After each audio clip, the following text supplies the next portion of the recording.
Modi cabinet ने unified pension scheme को दी मंजूरी, क्या है इसके सियासी मायने।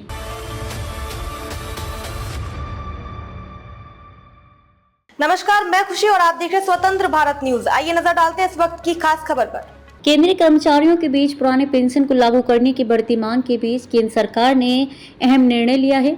केंद्रीय कर्मचारियों के लिए नई पेंशन स्कीम लागू करने की घोषणा सरकार ने की है। पेंशन स्कीम को लेकर सियासी घमासान चलता रहा है। ओपीएस को लेकर कांग्रेस लगातार सरकार को घेरती रही है।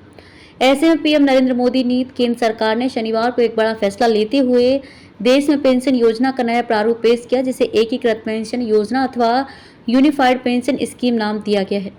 यह योजना देश भर में 1 अप्रैल 2025 से लागू होगी। कैबिनेट फैसले की जानकारी देते हुए केंद्रीय सूचना प्रसारण मंत्री अश्विनी वैष्णव ने कहा कि कर्मचारियों की ओर से ये मांग की गई थी कि उन्हें सुनिश्चित पेंशन दी जाए। सरकार ने इस मांग पर रिसर्च की और 50% सुनिश्चित पेंशन योजना को लेकर आई। 23 लाख कर्मचारियों को फायदा। सरकार की ओर से कहा गया है कि इस योजना से लगभग 23 लाख कर्मचारियों को लाभ मिलेगा। ये पेंशन का एक और विकल्प रहेगी।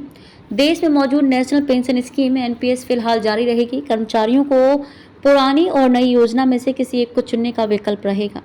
एनपीएस और यूपीएस दोनों में एक चुनने का विकल्प होगा। जो पहले से एनपीएस चुन चुके हैं उन्हें भी इसका फायदा मिलेगा।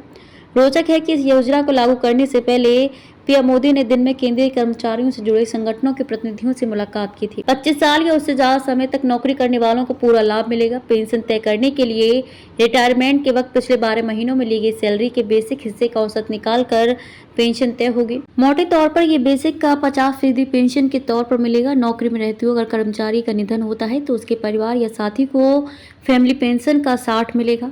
फिलहाल ये 50% है। फैमिली पेंशन आधी मिलती है। पेंशन पाने के लिए कम से कम 10 साल की सेवा अनिवार्य रहेगी। न्यूनतम 10 साल की नौकरी के बाद रिटायर होने पर 10,000 रुपए प्रति माह सुनिश्चित न्यूनतम पेंशन। कर्मचारियों के एनपीएस और यूपीएस दोनों में एक चुनने का विकल्प होगा। जो पहले से एनपीएस चुन चुके हैं उन्हें भी इसका लाभ मिलेगा। माना जा रहा है कि एनपीएस वालों को यूपीएस में जाने से फायदा होगा। केंद्र की योजना के आधार पर राज्य सरकार भी इसी मॉडल को लागू कर सकेंगे। इसके लिए कर्मचारियों को अलग से अंशदान नहीं करना होगा। इसका हिस्सा केंद्र सरकार उठाएगी, जो लगभग 18% रहेगा, जबकि कर्मचारी का योगदान एनपीएस की ही तरह इसमें भी 10% रहेगा। योजना में महंगाई इंडेक्सेशन का लाभ मिलेगा। रिटायरमेंट पर ग्रेच्युटी के साथ साथ हर 6 महीने की सेवा के बदले मासिक वेतन प्लस डीए का 10वां हिस्सा जुड़कर मिलेगा। ये रकम तयशुदा पेंशन से कम नहीं होगी।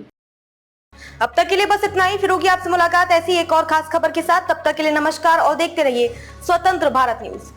ऐसे ही लेटेस्ट अपडेट्स के लिए हमारे चैनल स्वतंत्र भारत न्यूज को सब्सक्राइब करें और तुरंत नोटिफिकेशन पाने के लिए बेल आइकन प्रेस करना ना भूलें। यदि आप हमें फेसबुक के माध्यम से देख रहे हैं तो हमारे पेज स्वतंत्र भारत न्यूज को फॉलो जरूर करें। धन्यवाद।